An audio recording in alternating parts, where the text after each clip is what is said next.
A e dini që vitet tuaj të sigurimit në Shqipëri dhe në Itali mund të bashkohen për pensionin tuaj të ardhshëm?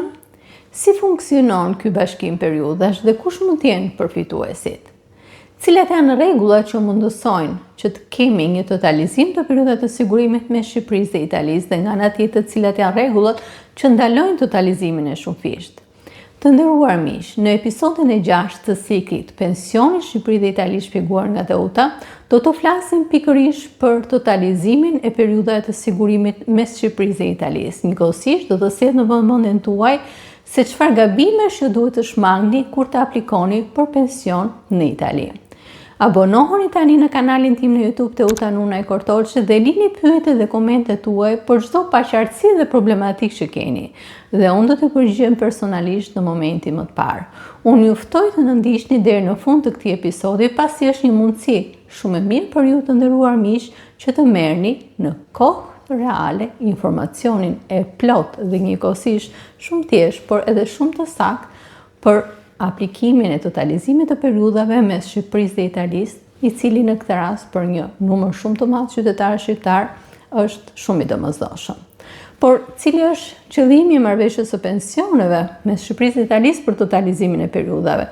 Është pikërisht që çdo qytetar shqiptar apo italian, duke përfituar nga kjo marrëveshje, të mos humbasi asnjë nga periudhat e tij të sigurimit dhe njëkohësisht të mundet të marrë të përfitojë një pension në Itali apo në Shqipëri nëse plotësohen 5 kritere për totalizimin. Kriteri i parë në këtë rast, që marrëveshja mundëson totalizimin e periudhave të sigurimit mes Shqipërisë dhe Italisë, që do thotë të që edhe vitet kontributive që keni në Itali bashkohen ose mund të bashkohen me vitet kontributive në Shqipëri, dhe kjo kur ndodh të nderuar miq, kur plotësohet kriteri i dytë, që do thotë qytetari nuk ka mundësi të përfitojë një pension pleqërie në Shqipëri apo edhe në Itali, sepse nuk plotëson numrin minimal të 15 viteve kontributive në Shqipëri dhe numrin minimal prej 20 vitesh kontributive në Itali. Dhe në një rast të tillë, kur qytetari nuk e plotëson, atëherë marrëveshja e pensioneve mes Shqipërisë dhe Italisë mundson pikërisht bashkimin e periudhave kontributive mes dy vendeve, dhe ky qytetar, duke bashkuar këto periudha kontributive, në rastin kur ne bëjmë një qytetar që ka 14 vite në Itali ose 14 vite në Shqipëri, atëherë bashkimi i këtyre dy periudhave, në këtë rast janë 28 vite, mundëson që ky qytetar të përfitojë pension në Shqipëri, pension në Itali, por vetëm për vitet kontributive, pra për 14 vitet kontributive në Shqipëri dhe për 14 viteve kontributive në Itali. Por nga ana tjetër kemi edhe një kriter të tretë ose një rregull të tretë që të jesh përfituesi i totalizimit të periudhave. Që një qytetar shqiptar apo italian të përfitojë një pension në Itali apo në Shqipëri, krahas plotësimit të viteve minimale, që në këtë rast janë 15 vite për Shqipërinë dhe 20 vite për Italinë, do duhet në këtë rast se të ketë derdhur në njërin nga këto vende minimalisht një vit kontribute, pra në Shqipëri 12 muaj ose një vit kalendarik kontribute për derdhjen e sigurimeve shoqërore, në Itali 52 javë ose një vit kalendarik për kontributet e sigurimeve shoqërore. Dhe këtu të nderuar miq, do marrim një shembull sërish për ta bërë shumë më të thjeshtë për ju. Marrim rastin e një qytetari shqiptar i cili jeton në Itali, ka vetëm një vit kontribut në Shqipëri, por nga ana tjetër ka 19 vite kontribute në Itali. Në këtë rast, qytetari shqiptar në këtë rast mund të përfitojë pension nga të dy vendet. Në rastin e Shqipërisë ai mund të përfitojë pension vetëm për një vit kontribute që i ka derdhur, sepse ka plotësuar kriterin minimal për një vit kontributiv, dhe në rastin e Italisë ai mund të përfitojë pension për 19 vite kontributive, sepse totalizimi i periudhave ai në këtë rast i ka mundësuar plotësimin e kriterit të dytë, në këtë rast janë numri minimal i 20 viteve kontributive.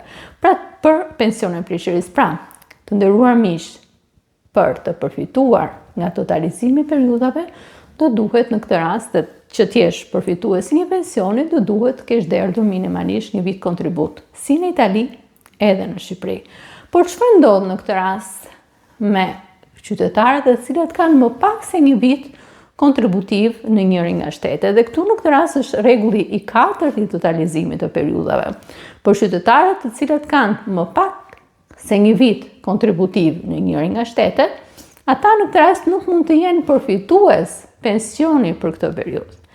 Marrim sërish një shembull që gjithmonë ta bëjmë sa më të thjeshtë dhe sa më të kuptueshëm për ju të nderuar miq. Marrim shembullin e një qytetari shqiptar i cili ka vetëm 10 muaj kontributive në Itali, por nga ana tjetër në Shqipëri ka 14 vite e 6 muaj kontribute.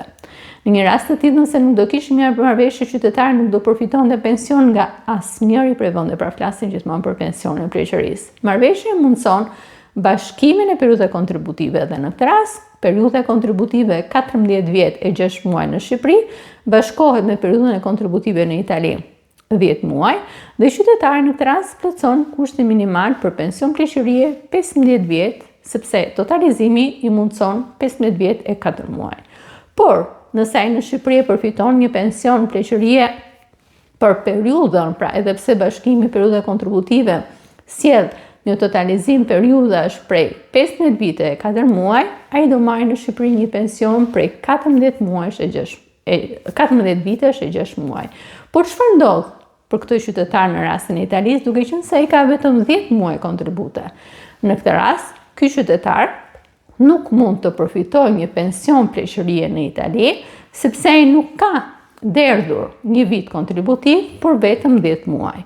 Por këto 10 muaj, siç e theksuam, janë muaj të cilat mund të mblidhen me periudhën e kontributive në Shqipëri, por në këtë rast nuk e ndihmojnë qytetarin që të jetë përfitues i një pensioni në Itali.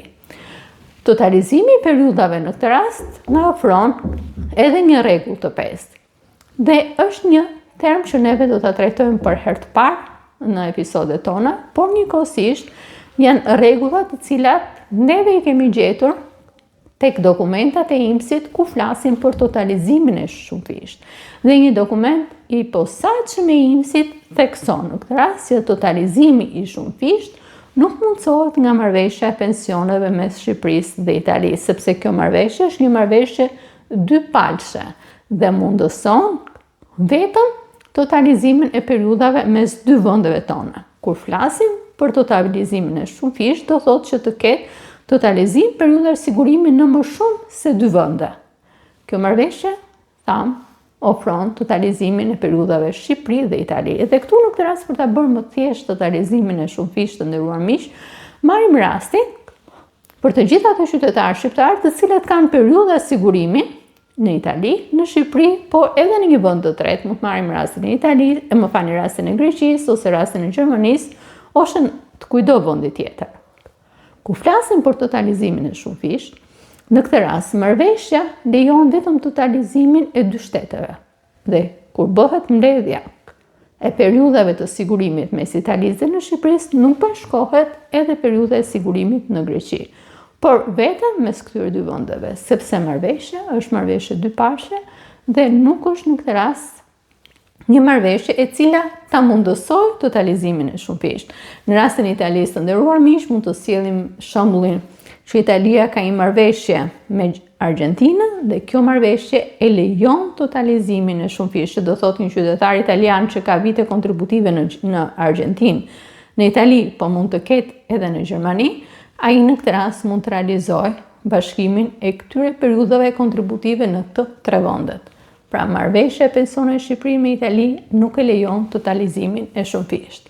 Por të nderuar miq, përtej këtyre 5 rregullave bazë që neve shpjeguam për totalizimin e periudhave, është shumë e rëndësishme që kur juve do të aplikoni për pensionin italian, pra flasim për qytetarë shqiptarë që janë rezident në Itali, kur juve të aplikoni për pensionin italian dhe do duhet të aplikoni përmes totalizimit të periudhave, që do thot edhe për vitet e kontributive në Shqipëri, të fillimisht do të duhet të bëni një aplikim në portalin e INPS-it ose në faqen e internetit, faqen zyrtare të internetit të INPS, për një dokument që quhet Estratto Conto Internazionale. Ky dokument do të thotë në këtë rast se juve i kërkoni INPS-it, i cili në emrin tuaj t'i kërkojë Institutit të Sigurimeve Shoqërore në Shqipëri të gjithë certifikimin e periudhës tuaj të sigurimit. Kur juve të bëni këtë kërkesë, nderuar miq, do keni në konsiderat 2 element shumë por shumë të rëndësishëm. Së pari në këtë rast, në kërkesën tuaj do të duhet të bashkëlidhni kartën tuaj të identitetit shqiptar. E theksojmë kartën tuaj të identitetit shqiptar dhe pse nevojitet kjo të nderuar miq, sepse në kartën tuaj ose në kartën tonë të identitetit shqiptar neve kemi një numër që quhet numër personal. Dhe ky është numri që neve identifikohemi pranë Institutit të Sigurimeve Shoqërore. Ndaj në këtë rast është një dokument i domosdoshëm. Dhe elementi i dytë që duhet keni në konsiderat është që kur ju plotësoni kërkesën për estrato konto internacionale, do duhet të plotësoni në mënyrë shumë të saktë.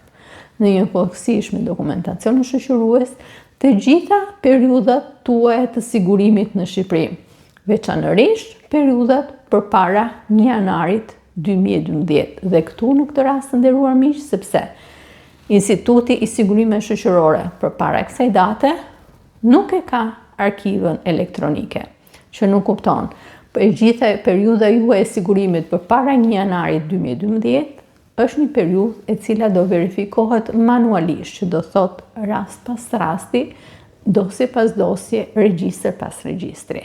Dhe kjo do thot në këtë rast që të dhënat që ju duhet të përcjellni të jenë sa më të sakta dhe njëkohësisht të plota. IMSI kërkon në këtë rast përmes këtij dokumenti nga Instituti i Sigurimeve Shoqërore që të certifikojë të gjithë periudhën tuaj të sigurimit.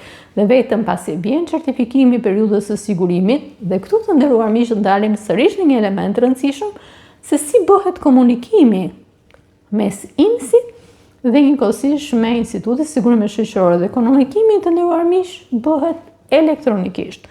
Dokumentat, marrëveshjet e firmosura mes këtyre dy institucioneve, hartimi i formularëve të përbashkët ka thjeshtuar procesin, atë pjesën burokratike që neve na ka marrë dhe merr gjithmonë më tepër kohë, dhe ky komunikim tashmë bëhet edhe më i shpejt. Bëhet njëkohësisht edhe më me pak burokraci, sepse njihen dokumentat elektronikisht nga të dyja palët. Dhe në momentin kur merret certifikimi për periudhën tuaj të sigurimit në Shqipëri, pra që certifikimet të cilën e lëshon ose përcakton Instituti i Sigurimeve Shoqërore, atëherë në këtë rast vijohet me atë që njihet kërkesën për pension pleqërie. Qoftë kërkesën për pension pleqërie kur mbushim moshën 67 vjeç, qoftë në këtë rast për kërkesën për pension pleqërie kur ju kërkoni në këtë rast një pension të parakohshëm. Të nderuar miq, ky ishte gjithçka që unë kisha përgatitur në këtë episod për totalizimin e periudhave. Unë shpresoj shumë që gjithë ky informacion që neve përcollëm për totalizimin e periudhave të ketë qenë shumë i dobishëm për ju dhe njëkohësisht t'ju ketë ndihmuar për të krijuar idenë më të qarta, njohuri më të plota dhe dijen edhe më të saktë se si zbatohet marrëveshja e pensioneve mes Shqipërisë dhe Italisë kur kemi periudha sigurimi në të dyja vendet dhe kur neve kemi nevojë pikërisht për këtë marrëveshje për të mundësuar bashkimin e këtyre periudhave të sigurimit. Përpara se të largoheni të nderuar miq, unë juftoj që të lini pyetjet e komenteve tuaja. A keni aplikuar për pension pleqërie në Itali? Cilat kanë qenë vështirësitë që juve keni hasur? Cila është gjëja e cila në këtë rast ju ka sjellë pengesën më të madhe? Çfarë është paqërtësia që juve keni për këtë proces? Unë juftoj të abonoheni në kanalin tim në YouTube të Utanune Kortoçi dhe njëkohësisht të shpërndani këtë video në mënyrë që sa më shumë qytetar të marrin informacionin e plot për totalizimin e periudhave, por njëkohësisht edhe për të gjitha rregullat, përfitimet, por edhe gabimet që duhet të shmangen kur juve të nderuar miq aplikoni për pension pleqërie si në Shqipëri edhe në Itali. Ky është episodi ynë për sot. Unë le takim për episodin e radhës dhe deri atëherë, mirë takofshim.